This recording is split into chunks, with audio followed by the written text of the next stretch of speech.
मेरी शादी अख्तर से होने ही वाली थी कि मेरी माँ ने रोला डाल दिया। वो शुरू से इस रिश्ते के खिलाफ थी। ये बात न थी कि अख्तर में कोई ऐब खराबी थी, वो तो निहायत शरीफ और बावकार था। मसला ये था कि उम्मी शुरू से ही चाची से खार खाती थी। इसकी एक वजह ये थी कि चचा की आमदनी कलील थी। वो एक मामूली सरकारी मुलाजिम थे और उनके 5 बच्चे थे। हर वक्त उनके घर में दाल रोटी के लाले पड़े रहते, जबकि वालिद साहिब का बिजनेस अच्छा चल रहा था और हमारे घर में खुशहाली का राज था। अबू अपने छोटे भाई यानी अख्तर के वालिद से बहुत मोहब्बत करते थे। उनकी बाकायदे माली मदद किया करते थे। मेरी वालिदा को ये बात कतई गवारा न थी कि उनका शौहर अपने भाई के कहने पर खर्चा करे। बस वो इसी कारण बहाने बहाने चची से जेगड़त और तानाजनी करती रहती थी। शुरू में हम एक ही घर में रहते थे। जब वालिदा और चची के बीच कशीदगी बढ़ने लगी तो अबू ने इस मसले का हल निकाला कि अपने बराबर वाला मकान उनको खरीद कर दे दिया और वो नए घर में सुकूनत पजीर हो गए। मर्दों के दिल और तरह के होते हैं और औरतें किसी और नहज पर सोचती हैं, खास तौर पर जब मामला जुटेन और देवरानी का हो। उम्मी को यह कलक भी था कि क्यों उनके शौहर ने भाई को मकान खरीद कर दिया है। हालांकि दोनों भाइयों ने मामलात इफ़हाम व तफ़हीम से हल किए थे। दादा मरहूम के घर में दोनों भाइयों का हिस्सा बराबर का था। चचा ने अपना हिस्सा अबू को दे दिया, जिसके इवज़ मेरे बाप ने उनको बराबर वाला मकान खरीद कर दिया ताकि दोनों कुंबे सुकून के साथ अलहदा रहें और औरतों की रोज़मर्रा की चख चख खत्म हो जाए। जो मकान चचा को लेकर दिया था उसकी कीमत कुछ ज्यादा थी, लिहाजा वालिद साहिब ने अपने प्ले से रकम डाल दी कि भाई जब तुम्हारे पास सहूलत हो ये रकम वापस लूटा देना, वरना कोई बात नहीं, हम आपस में भाई भाई हैं। बड़े भाई की हैसियत से मेरा ये फर्ज बनता है कि तुम्हारी मदद करूं। मेरा और अख्तर का रिश्ता बचपन से तय था। अख्तर एक लायक लड़का था। इसे पढ़ने का शौक था और वो उन दिनों अपनी तालीम के आखिरी साल में था जब हमारी शादी की तारीख मुकर्रर हुई। इस बंधन में हमारी पसंद का भी दखल था और हम दोनों अपनी शादी की शुभ घड़ी आने पर खुश थे, मगर मेरी माँ घुलती जाती थी। नहीं चाहती थीं किसी तौर मेरी अख्तर से शादी हो। कहती थीं फ़खर भाई हैं तो क्या हुआ, हैं तो सदा के मुफलिस। एक उम्र गुजरी और उनके दिन नहीं बदले, अब क्या फिरेंगे। मैं हरगिज़ बेटी का बया उन भूखों नंगों में ना होने दूंगी। उनके यहाँ पेट भर खाने को नहीं, मेरी बेटी को क्या खिलाएंगे। अब्बा समझाते कि फ़खर के माशाअल्लाह 4 बेटे हैं। जब ये कमाने लगेंगे मेरे भाई के घर भी दौलत आ जाएगी और उनके दलिद्दर दूर हो जाएंगे। हालात हमेशा एक जैसे नहीं रहते। अख्तर की तालीम मुकम्मल होने को थी, उसके बाद वो कमाने लायक था।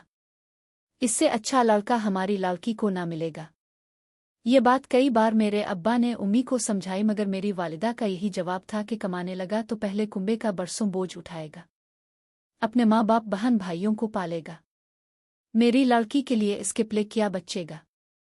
गरज वो इसी तरह की बातें करती और इसी गम में घुलती रहती। अब्बा उनकी ऐसी बातों को खातिर में न लाते थे। उम्मी को मालूम था कि ये अपनी सीकर गुजरेंगे, लिहाजा उन्होंने एक रोज़ सोची समझी स्कीम के तहत चची पर चोरी का इल्ज़ाम लगा दिया। मेरे लिए जो जेवर बनवाए थे चची हमारे घर आएं तो उनको दिखाए, और जब वो चली गईं शाम को वालिद से कहा मैंने जेवर ताहिरा को दिखाए, और जब उसके लिए चाय लेने गई तो इसने ज़ुरों में से 2 अंगूठियां और 2 चूड़ियां निकाल ले। वालिद खामोश हो गए, माँ वावेला करने लगे। वो बोले 15 रोज़ बाद दरख्शां की शादी तय हो चुकी है, जेवर अगर उन्होंने लिए भी हैं तो उन्हीं के घर जाने थे। मैं तुमको और बनवा देता हूँ। इस बात को अपने और मेरे दरमियान भी ख़त्म कर दो। लेकिन मेरी माँ ने तो रंग में भंग की ठान ली थी। ऐसा रोला डाला कि चची अपने कानों को हाथ लगाने लगे। वालिदा ने जाकर देवरानी पर चढ़ाई कर दी कि तुमने 15 दिन का भी इंतज़ार न किया और मेरी बेटी के जेवर मेरे ही घर से ले अलिफा। वो हक्का बका हो गई। शौहर के सामने रोएं और बोलें कि अभी से ये हाल है, बड़ी भाभी ने मुझको चूर बना दिया है तो आगे मेरे साथ किया करेंगी। मैं हरगिज़ उनकी बेटी को बहू ना बनाऊंगी। अब ये रिश्ता ख़त्म कर दे। ये बीवी रू कर इस कदर निढाल हुई कि चचा और अबू को रिश्ता ख़त्म करना पड़ा। दोनों भाई तो गमज़दा थे ही, हमारी भी जान पर बनी थी, क्योंकि अख्तर और मैं इस रिश्ते पर खुश थे। खैर, जो किस्मत का लिखा था हो गया और रिश्ता ख़त्म कर दिया गया। मुझको तो सदमे से सांस लेना दुश्वार हो रहा था। अख्तर का भी यही हाल था। वो बद्दिल होकर घर से चला गया और हॉस्टल में रहने लगा और मेरे जिस्म में अब सिर्फ जान बाकी थी। जैसे रूह ना रही थी। इस दुख से निजात पाने का भी कोई रास्ता न था। वक्त तेजी से गुजरता गया और 1 साल का अरसा यूं ही बीत गया। इस दौरान एक दिन ऐसा आया जब मेरी माँ को एक जहरीले कीड़े ने काट लिया। इब्तिदा में हमने ये मामूली समझा, लेकिन जल्द ही जख्म ने संगीन सूरत इख्तियार कर ली। हमने हर मुमकिन इलाज करवाया, हकीमों और डॉक्टरों से रुजू किया, मगर जख्म बढ़ता गया और जहर जिस्म में फैलने लगा। इस जहर के बाइस मेरी माँ को शदीद तकलीफ होती, वो हर वक्त दर्द से कराहती और चीखती रहती। उन कठिन लम्हों में हमारे साथ अगर किसी ने खालिस हमदर्दी का सबूत दिया तो वो मेरे चचा और चची थे। ख़ास तौर पर मेरी चची ने वो मोहब्बत और खिदमत की मिसाल कायम की जो सगी बहनें ही दे सकती है। उन्होंने दिन रात मेरी माँ की तीमारदारी की, उनका हर तरह से ख्याल रखा, गोया अपनी जान की परवाह किए बगैर वो खिदमत में मसरूफ़ रहे। जहर के असरात इस हद तक बढ़ चुके थे कि मेरी माँ का पाँव गलने लगा। यह मंजर निहायत दर्दनाक था। उन लम्हों में जब मेरी माँ खुद को बेबस और कमज़ोर महसूस करती थी, वो बार बार चची से अपने गुज़िश्ता रवैये की मुआफ़ी मांगत और अपनी गलतियों पर नदामत का इजहार करती। उनके लहजे में पछतावा भी होता और शुक्रिया भी। मेरी चची एक बड़ी दिल वाली खातून साबित हुई। उन्होंने मेरी माँ की माजरत को न सिर्फ दिल से कबूल किया बल्कि माजी की तमाम तलखियाँ फरामोश कर दे। उनके रवैये में न कोई शको था न मलाल, सिर्फ खालिस इंसानियत, शफ़क़त और दरगुज़र का जज्बा था।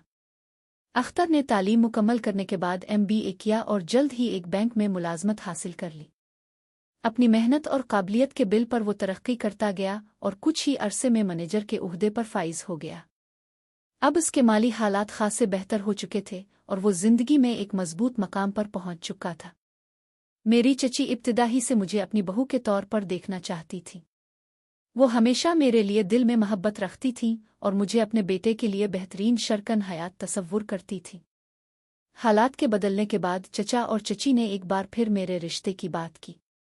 इस बार मेरी माँ इनकार ना कर सके। वो पहले ही अपनी गलतियों और माजी के फैसलों पर नादिम थीं और शायद वक्त ने उन्हें समझा दिया था कि बाज़ फैसले औलाद की खुशियों की राह में रुकावट बन जाते हैं। यूं कुदरत ने एक बार फिर हमें एक मौका दिया और मैं अख्तर की जिंदगी का हिस्सा बन गई। मुझे इस बात की बेहद खुशी है कि मेरी मोहब्बत को वो अंजाम मिला जिसकी मैं ख्वाहिशमंद थी। अख्तर सिर्फ मेरे ख्वाबों का साथी ही नहीं बल्कि एक ऐसा रफ़ीक है जो मेरे जज्बात, मेरी कदरों और मेरी खुशियों को समझता है। इस तमाम सफ़र में एक बहुत बड़ी नसीहत भी छपी है, ख़ास तौर पर वालिदैन के लिए। ज़ाती इख्तिलाफ़ात, रंजिशें और अना के झगड़े सिर्फ अपने तक महदूद रखने चाहिए। औलाद को उन झगड़ों में घसीट कर उनकी ज़िंदगियों को मुतासिर करना मुनासिब नहीं। बाज़ औक़ात माँ बाप अपनी नादानी में अपनी औलाद की खुशियाँ छीन लेते हैं। मोहब्बत अगर सच्ची हो और नीयत साफ हो तो रास्ते ज़रूर खुलते हैं और बिछड़े रिश्ते फिर से जड़ जाते हैं।